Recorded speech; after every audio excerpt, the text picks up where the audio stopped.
जय श्री राम, जय गंगा मैया। नारद पुराण के अनुसार गंगा के समान कोई तीर्थ नहीं और माता के समान कोई गुरु नहीं। जिस प्रकार देवताओं को अमृत और पितरों को सुधा तथा नागों को सुधा तृप्त करता है, उसी प्रकार मनुष्य को गंगा जल। प्रिय भक्तजनों, आज आप श्रवण करेंगे पूरे माघ मास में सुनी जाने वाली माघ स्नान की दान की कथा।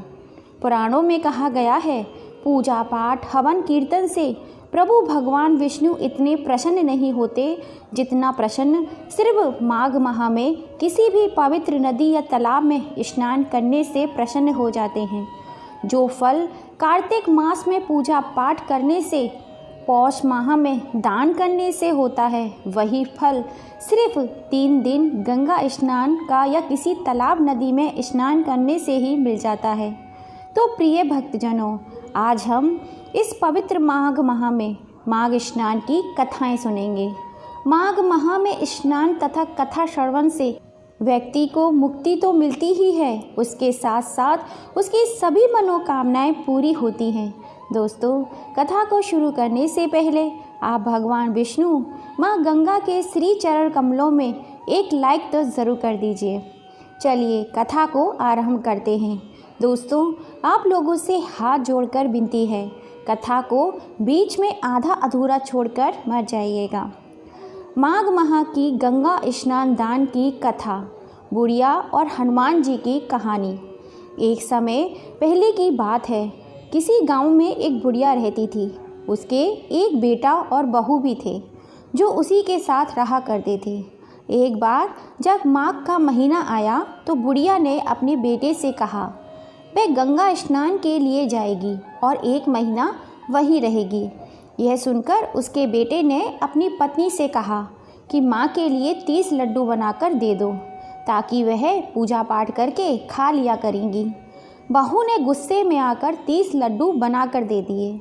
बुढ़िया नदी किनारे माघ स्नान करने को गई और वहीं पर एक किनारे पर झोपड़ी बनाकर रहने लगी। बुढ़िया रोज़ सवेरे उठकर स्नान करती और जैसे ही एक लड्डू निकाल कर खाने लगती तो हनुमान जी बंदर के रूप में आते और बुढ़िया वह लड्डू खुशी से उस बंदर को दे देती। बुढ़िया को बंदर को लड्डू खिलाने से बहुत खुशी मिलती थी। हनुमान जी बुढ़िया से बहुत खुश थे। इस तरह से माघ का पूरा महीना बीत गया और सभी 30 लड्डू हनुमान जी बंदर के रूप में आकर खा गए। जब माघ का महीना समाप्त हो गया और बुढ़िया वापस जाने लगी तो तैयार हुए तो हनुमान जी प्रकट हो गए। उन्होंने बुढ़िया की उस झोपड़ी की जगह एक आलीशान महल बना दिया। बुढ़िया का पूरा महल धन दौलत से भर गया। उसकी सारी बीमारी दूर हो गई। यह सब होने पर वह अपने बेटे के पास गई। बुढ़िया को इतना धनी देखकर उसकी बहू ने मन ही मन सोच लिया कि अगले माघ मास में अपनी माँ को गंगा स्नान करने के लिए जरूर भेजूंगी। अगले माघ आने पर उसने अपनी माँ को गंगा स्नान करने के लिए कहा। उसने बहू प्यार से 30 लड्डू, घी, बहुत सारा मेवा डालकर अपनी माँ के लिए बनाकर दे दिए। माँ गंगा स्नान करने के लिए गई और जैसे ही सुबह सवेरे नहाकर लड्डू खाने बैठती तो हनुमान जी बंदर का रूप धारण कर उसके सामने आकर बैठ जाते तो वह पत्थर मारकर उन्हें भगा देती और कहती, इससे तो मेरा ही पेट नहीं भरता तो तुझे कैसे दे दूँ। उसका रोज़ का यही क्रम 30 दिन तक चलता रहा। जब माघ का महीना ख़त्म हो गया तो हनुमान जी फिर से प्रकट हुए और उन्होंने बहू की माँ की झोंपड़ी को कूड़े में बदल दिया और उसकी माँ को कूड़र बना दिया। इधर माघ का महीना समाप्त होने पर बुढ़िया की बहू ने अपने पति से कहा कि माघ का महीना समाप्त हो गया है, आप मेरी माँ को गाजे बाजे के साथ ले आओ। लड़का जब अपनी सास को लेने गया तो वहाँ देखता है क्या कि कुटिया की जगह कूड़े का ढेर लगा हुआ है और उस पर उसकी सास कूड़र बनकर बैठी हुई थी। लड़के को देखकर हनुमान जी प्रकट होकर बोले, बेटा, तुम्हारी माँ ने सच्चे दिल से गंगा स्नान किया था, इसी कारण तुम्हारी माँ पर देवता प्रसन्न हुए थे, लेकिन तुम्हारी सास ने लालच और पापी मन से ही यह गंगा स्नान किया। उसने माघ मास में अपनी बेटी के घर का अन्न खाया है इसलिए विष्णु देवता इससे नाराज हो गए और उन्होंने इसे डोकर बना दिया। जैसे बुढ़िया माई को गंगा स्नान का फल मिला, वैसे ही हर किसी को मिले। कहानी सुनाने वाले को, कहानी सुनने वाले को, कहानी कहने वाले को, हुंकारा भरने वाले को। जय हो भगवान कृष्ण की, जय हो गंगा मैया की। प्रिय भक्तजनों, अब हम श्रवण करेंगे गंगा स्नान की दूसरी कथा। एक नगर में एक ब्राह्मण दंपत्ति रहते थे। वे दोनों प्रतिदिन 7 कोस दूर गंगा यमुना नदी में स्नान करने जाते थे। इतनी दूर आने जाने से ब्राह्मण की पत्नी थक जाती थी। एक दिन उसने अपने पति से कहा कि हमारा एक पुत्र होता तो कितना अच्छा रहता। पुत्र की बहू आती तो हमें घर वापस जाने पर खाना बना हुआ मिलता और बहू घर का काम भी कर लेती। अपनी पत्नी की यह बात सुनकर ब्राह्मण ने कहा कि तूने बात तो सही कही है, चल मैं तेरे लिए बहू ले आता हूँ। ब्राह्मण ने कहा, एक पोटली में आटा डालकर कुछ मोहरे डाल दे। ब्राह्मण के कहे अनुसार उसने पोटली बांधकर 2 पोटली लेकर ब्राह्मण देवता चल दिए। ब्राह्मण सफ़र के दौरान यमुना नदी के किनारे पहुँचे। वहाँ पर बहुत सारी सुंदर लड़कियाँ दिखाई दी। वे रेत में घर बनाकर खेल रही थी। उनमें से एक लड़की ने कहा कि मैं अपना घर नहीं बिगाड़ूंगी, मुझे तो रहने के लिए ये घर चाहिए। लड़की की बात सुनकर ब्राह्मण मन ही मन सोचने लगा कि बहू बनाने के लिए यही लड़की उचित है। जब वह लड़की जाने लगी तो ब्राह्मण भी उसके पीछे पीछे उसके घर तक चला गया। वहाँ जाकर ब्राह्मण ने उस लड़की से कहा, बेटी, माघ मास चल रहा है, इसलिए मैं किसी के घर का खाना नहीं खाता। मैं अपने साथ आटा लेकर आया हूँ। तुम अपनी माता से पूछो, क्या वह मेरे लिए आटा छानकर 4 रोटी बना देगी? यदि वह मेरा आटा छानकर रोटी बना देगी तो मैं रोटी खा लूँगा। लड़की ने जाकर अपनी माँ को ये सारी बात बताई। माँ ने कहा, उचित है, जाकर ब्राह्मण देव से कह दो कि वह अपना आटा दे दे, मैं रोटी बना दूँगी। जब वह आटा छानने लगी तो आटे में से मोहरें निकली। वह सोचने लगी कि जिसके आटे में इतनी मोहरें हैं उसके घर में कितनी मोहरें होंगी। जब ब्राह्मण खाना खाने बैठा तो लड़की की माँ ने उस ब्राह्मण से पूछा, क्या आपका कोई लड़का है और क्या आप उस लड़के की सगाई करने जा रहे हो? यह सुनकर ब्राह्मण ने कहा कि मेरा लड़का तो काशी में पढ़ने गया हुआ है, लेकिन यदि तुम कहो तो खांड कटोरे से विवाह करके तेरी बेटी को अपने साथ ले जाऊं। लड़की की माँ ने कहा, ठीक है ब्राह्मण देव। इस पर लड़की की माँ ने लड़की की खांड कटोरे से शादी करके ब्राह्मण के साथ भेज दिया। ब्राह्मण ने घर जाकर कहा, रामू की माँ, दरवाज़ा खोल कर देख, मैं तेरे लिए बहू लेकर आया हूँ। ब्राह्मण की पत्नी भीतर से ही बोली, अरे हमारे तो कोई बेटा बेटी नहीं है, तो बहू कहाँ से आई? दुनिया ताने मारती थी, अब आप भी मारने लगे। ब्राह्मण ने कहा, तू दरवाज़ा तो खोल कर देख। जब ब्राह्मणी ने दरवाज़ा खोला तो सामने बहू खड़ी हुई देखा। उसने बहू का स्वागत किया, आदर सत्कार से अंदर ले गई। जब ब्राह्मणी अपनी पत्नी के साथ नदी में स्नान करने जाते तो पीछे से बहू घर का सारा काम करके और खाना बनाकर रख देती। वह उनके कपड़े धोती, रात को हाथ पैर दबाती थी। इस तरह बहुत दिन बीत गए। ब्राह्मण ने अपनी पत्नी बहू से कहा, बहू, कभी भी चूल्हे की आग मत बुझने देना और मटके का पानी कभी ख़त्म मत होने देना। परंतु एक दिन चूल्हे की आग बुझ गई। यह देखकर बहू घबरा गई और भागी भागी अपनी पड़ोसन के पास गई और कहा कि मेरे चूल्हे की आग बुझ गई है, मुझे थोड़ी सी आग चाहिए। मेरे सास ससुर सुबह 5 बजे से गए हुए हैं, वे थके हुए घर आएंगे, इसलिए मुझे उनके लिए खाना बनाना है। यह कहकर पड़ोसन ने कहा कि तू तो बावली है, तुझे ये दोनों मिलकर पागल बना रहे हैं, इनके कोई पुत्र नहीं है, ये नीच संतान है। बहू ने कहा, नहीं नहीं, ऐसा मत बोलो, इनका बेटा तो बनारस काशी में पढ़ने गया हुआ है। इस पर पड़ोसन ने कहा कि ये तुझसे झूठ बोल रहे हैं, मेरी बात सच मान, इनके कोई बेटा नहीं है। अब बहू पड़ोसन की बातों में आ गई और कहने लगी, अब आप ही बताओ कि मैं क्या करूं। पड़ोसन ने कहा कि ये करना क्या है, जब तुम्हारे सास ससुर आए तो जली हुई रोटियां बना कर देना और बिना नमक की दाल बना कर देना। खीर की कलछी में दाल में डाल देना और दाल की कलछी खीर में डाल देना। पड़ोसन ने उसे अच्छे से सिखा पढ़ा दिया। फिर जब उसके सास ससुर घर पर आए तो उसने तो उनका न आदर किया, न सत्कार किया, ना ही उनके कपड़े धोए। जब उन्होंने सास ससुर को खाना दिया तो सास बोली, बहू आज ये रोटियां जली हुई क्यों हैं और दाल भी अलूनी है।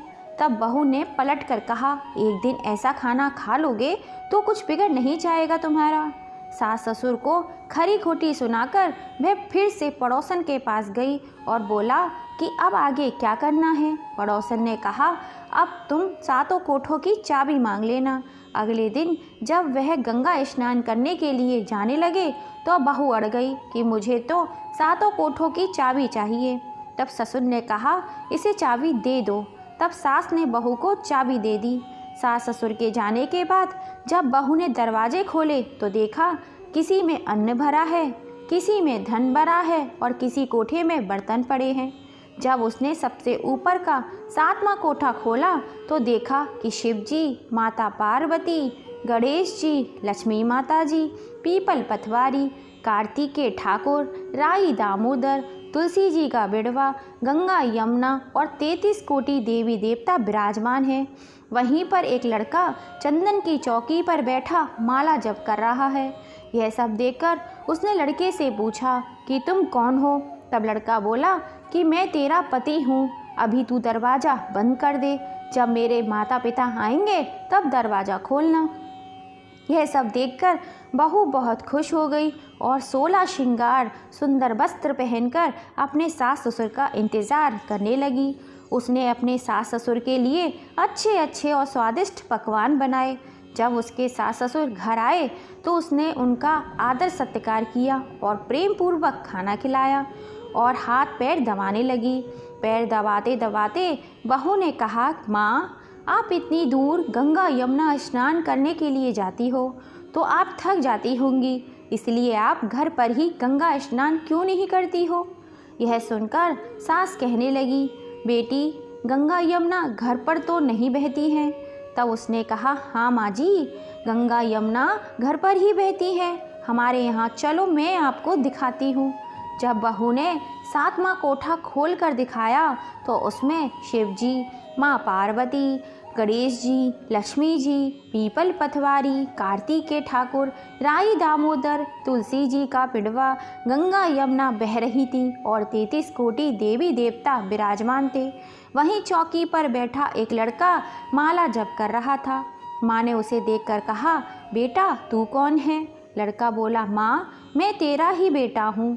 तब ब्राह्मणी ने पूछा कि तू कहाँ से आया है। लड़के ने जवाब दिया कि मुझे माघ माह के दामोदर भगवान ने भेजा है। माँ ने कहा, बेटा यह संसार कैसे मानेगा कि तू मेरा बेटा है। माँ ने कुछ विद्वान पंडितों से मदद मांगी। पंडितों ने कहा, इस पार बहू बेटा खड़े हो जाएं और उस पार माँ खड़ी हो जाए। माँ के चमड़े की अंगड़ियाँ पहनी हो और छाती में से दूध की धारा निकलकर बेटे की दाढ़ी मूछ भिगे और पवन पानी से गठजोड़ा बंधे, तब मानेंगे कि यह इस माँ का ही बेटा है। उसने ऐसा ही किया। चमड़े की अंगियाँ फट गई और छाती में से दूध की धार निकलकर बेटे की दाढ़ी मूछ भीग गई। पवन पानी से बहू बेटे का गठजोड़ा बन गया। यह सब देखकर ब्राह्मण और उसकी पत्नी बहुत खुश का ठिकाना ना रहा। तो प्रिय भक्तजनों, यह थी माघ मास की कथा। ये माघ मास के ठाकुर जैसे ब्राह्मण और ब्राह्मणी को बहू बेटा दिया, वैसे सब काऊ को देना। माघ मास की कथा कहने सुनने हुंकारा भरने वाले पर सब पर अपनी कृपाएं बनाए रखना। प्रिय भक्तजनों, अब हम श्रवण करेंगे बुढ़िया माई की खिचड़ी की कथा। कहते हैं एक गांव में गरीब बुढ़िया रहती थी। उसका अपना सगा कोई नहीं था। वो दिन रात कान्हा जी की भक्ति में लीन रहा करती थी। रोज़ सुबह गंगा स्नान करने जाती और उस निर्धन बुढ़िया की भक्ति से भगवान बहुत ज़्यादा ही खुश थे और वो खुद उसकी कुटिया की खिड़की पर एक कटोरे में खिचड़ी रखकर रोज़ चले जाते। जिसे कि वो बुढ़िया नहाकर आने के बाद खा लेती थी। बरसों तक ये सिलसिला चलता ही रहा, लेकिन उसकी पड़ोसन को इस बात की काफ़ी जलन होती थी। एक दिन जब बुढ़िया नहाने गई तो कृष्ण जी उसके घर की खिड़की पर खिचड़ी रख कर गए, तो वह दुष्ट पड़ोसन ने उस खिचड़ी का कटोरा घर के पिछवाड़े फेंक दिया। जब गंगा स्नान के बाद बुढ़िया घर लौटी तो उसे वह कटोरा नहीं मिला, तो बुढ़िया बहुत दुखी हो गई और भूखी ही रह गई। बुढ़िया माई को भूख का देखकर पड़ोसन बहुत ही खुश हुई, लेकिन जहाँ उसने खिचड़ी फेंकी थी वहाँ पर एक पौधा उग गया और उसमें से 2 सुंदर फूल खिल गए, जिनकी सुगंध काफ़ी ही अलग थी। एक बार एक राजा उधर से गुजर रहा था। उसने वो सुगंधित फूल देखकर काफ़ी अच्छे लगे। वो उन दोनों फूलों को तोड़कर अपनी रानी के लिए ले गया, जिसे सूंघते ही रानी गर्भवती हो गई और 9 महीने के बाद जुड़वा बच्चों को जन्म दिया। दोनों राजकुमार जब बड़े हुए तो वह किसी से बात नहीं करते थे, लेकिन अक्सर जंगल में शिकार करने के लिए जाया करते थे, जहाँ उनकी मुलाकात उसी बुढ़िया से होती है। ये बात जब राजा को पता चली तो वो बहुत हैरान हुए। उन्होंने तुरंत सैनिकों को उसे लाने के लिए भेजा। दरबार में जब वो बूढ़ी महिला पहुंची तो राजा ने पूछा कि मेरे दोनों बेटे किसी से बात तक नहीं करते हैं, लेकिन आपसे बात करते हैं, क्यों और कैसे? इस पर बुढ़िया माई ने कहा कि मुझे ये सब तो नहीं पता, लेकिन हाँ, मैं तो अपना खिचड़ी वाला कटोरा खोज रही थी। तब एक दिन ये दोनों मुझे मिले और कहने लगे कि मैं आपका कटोरा हूँ और मैं ही आपकी खिचड़ी हूँ, और तब से ही मुझसे मिलने आने लगे। राजा को यह बात सुनकर बड़ी हैरानी हुई, लेकिन उसने बुढ़िया को प्रणाम किया और उन्हें राज दरबार में विशेष अतिथि बनाकर हमेशा के लिए रख लिया। यह बात देखकर दोनों राजकुमार काफ़ी प्रसन्न हो गए। उन्होंने तुरंत राजा को प्रणाम किया और दोनों ने बोलना आरंभ कर दिया। संयोग से जब माघ मास चल रहा था, तब ये माघ मास में पवित्र नदियों में स्नान करने और घरों में इस दिन खिचड़ी बनाने का रिवाज बन गया। हे कृष्ण भगवान, जैसे आपने बुढ़िया माई पर अपनी कृपा करी, वैसे ही अपने सभी भक्तजनों पर अपनी कृपा बनाए रखना, उन सब का कल्याण करना। प्रिय भक्तजनों, अब हम सुनेंगे गंगा स्नान की सास बहू वाली कहानी। 2 सास बहुएं थीं। माघ मास आया तो सास बोली, मैं गंगा स्नान करने के लिए तीर्थ जाना चाहती हूँ। बहू बोली, मैं भी चलूँगी। सास बोली, तू अभी छोटी है, अभी मुझे ही जाने दे। सास तीर्थ करने के लिए चली गई। बहू कुम्हार के माँ से 33 कुंडे ले आई और रोज़ एक कुंडा भर कर रखती। उधर गंगा में सासू जी की नथ बहकर गिर गई। बहू कुंडे में नहाती हुई बोली, सासू नहावे उंडे में, बहू नहावे कुंडे में। इतने में गंगा की धारा कुंडे में आ गई, साथ में सासू जी की नथ भी बहकर आ गई। बहू ने नथ पहचान ली और उसे अपनी नाक में पहन ली। महीना पूरा हुआ, सासू जी आई। बहू सामान लेने लगी तो सास ने नथ देखकर बोली, यह कहाँ से लाई तू? बहू बोली, यह तो मेरे कुंडे में गंगा की धारा के साथ बहकर आ गई थी। अब सास बोली, मुझे ब्राह्मण भोज कराना है। बहू बोली, सासू जी 2 ब्राह्मण मैं भी जिमा दूंगी, मैंने भी गंगा स्नान किया है। तूने कहाँ कार्तिक स्नान किया? तब बहू बोली, ऊपर चलो, मैं आपको बताती हूँ। ऊपर गए तो देखा सारे कुंड सोने के हो गए थे। बहू बोली, मैं रोज़ कुंडा भर कर रखती और सुबह जल्दी उठकर नहाती और उल्टा करके रख देती। तब सासू जी बोली, बहू तू तो बहुत ही भाग्यवान है, जो साक्षात गंगा जी तेरे पास आ गई। तूने श्रद्धा और विश्वास से माघ स्नान किया तो भगवान ने तुझे फल दिया। दोनों सास बहू ने धूमधाम से ब्राह्मण जिमाकर दक्षिणा देकर विदा किया। भगवान जैसा सास बहू को दिया, वैसे सब काहू को देना।